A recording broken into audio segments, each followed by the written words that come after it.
Okay, I'm pushing it because sometimes they just snap. All right, Goodwill, old knife, new life. Stainless, it's made in Japan. Okay, it's called Old Homestead. If you ever want to look them up, stainless, Japan. And it's called Lifetime Cutlery. I found this knife in Goodwill, and this is the Old Knife, New Life series. It's like a fillet knife. It'd be a good boning knife, things like that. And actually, I think it's going to be a really good knife. So let's see what we got here on paper cutting. Okay, hang on, I'm gonna get right by my finger. Oh, there it went.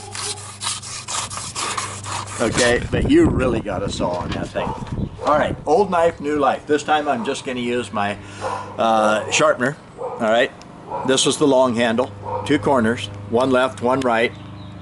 If you got 90-degree corners made out of the hardest metal on earth, you have a sharp, hard corner. So I'm going to lay on it kind of hard and do this in quick, real time. And I can see the little sparkles starting to show up on my leg. That's actually metal that I cut off the blade. And then just like this. I'm only going from the handle towards the point at this point. Just like that. I can come back. I can go out. I can roll it back and forth, and I'll show you in slow motion like this. See how that grabs and jerks and sticks and doesn't want to go? See how it kind of just, I actually have to push with my thumb. It won't go. Okay, it won't fall off of there, even though I'm bending it and pushing like this with my thumb and my finger. Why? It's stuck to the blade. How does it get stuck to the blade? It actually cut a microscopic little groove in the blade. So be careful, you know, how you're using your knife. Right now, I'm just getting it done. I just want to reprofile the blade, bring it down to about a 12, maybe 15-degree angle, right out to the tip like this, just like this. Notice I've got a hold of it pretty good because I'm putting more pressure on it. I can come back this way, that way. I actually flip it like this, back and forth. That way I'm cutting going both directions. Okay, now we're going to polish the blade a little. You'd have to check this on your computer, you know, when you watch it and see what length of time. I'm guessing 2 minutes, just like that. All right, let's see how it cuts. There are some that would say, I believe there's a difference in that knife from what it was and what it is. Oop, bent the paper. The wind is really raising Cane with me right now.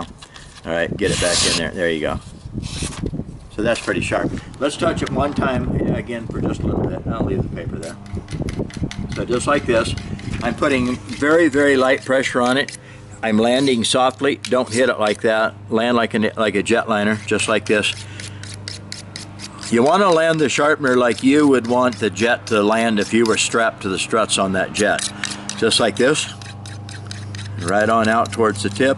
And then as light as you can touch it. Just like that. Polish the blade a little bit. Play the game. I can say play the game.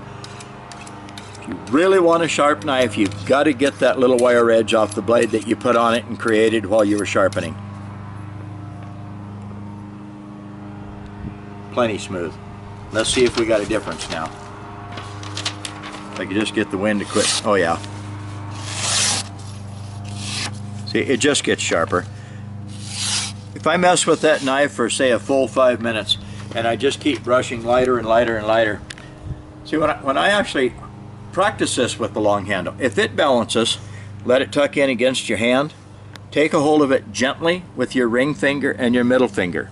It's balancing on my index finger. Tuck it in, put your thumb on it, do this. I bump it with my middle finger so that I can work towards the tip. I bring it back with my middle finger and I go out this way, this way. I call that disrupting the cutting pattern, the cut pattern. So why do I want to disrupt the cut pattern? If I did this one direction, just like this, say 1,000 times, the little tiny spots on the blade that are irregular would just get worse, and it would just keep making them a little worse. But if you disrupt the cut pattern by going this way and this way, see, it's just sitting there, So if you go this way, like this, once in a while go to 90 degrees, turn it back this way, like that, back this way, that way. I disrupt the cut pattern, and that way I don't set up what I call railroad tracks on the blade. All right, now that I've messed with it for perhaps one more minute, let's see what we got here.